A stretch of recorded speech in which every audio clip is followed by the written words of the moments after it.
Scossa di terremoto di magnitudo 4,8 della scala Richter con epicentro a Valdobbiadene è stata registrata in mattinata con crolli e danni anche nei comuni limitrofi, da Borgo Valbelluna a Feltre, da Segusino a Pieve di Soligo a Miane.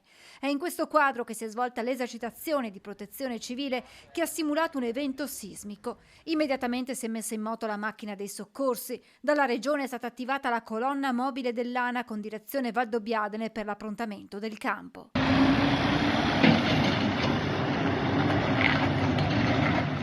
Quando i soccorsi hanno raggiunto le zone più colpite, ci si è concentrati sui luoghi sensibili a Valdobbiadene, Cison, Farra, Follina, Moriago, Vidor, Feltre e Setteville. Sono stati evacuati alcuni edifici pubblici, tra cui la casa di riposo, ma anche aziende private.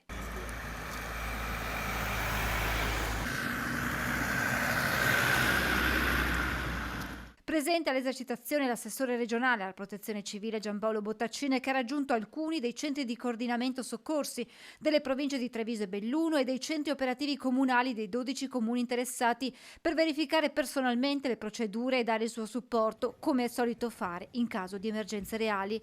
Parallelamente è stato attivato il coordinamento regionale dell'emergenza e l'unità di crisi della regione, da dove sono state coordinate le attività di soccorso e l'area sanitaria con l'allestimento di 2 posti medici avanzati.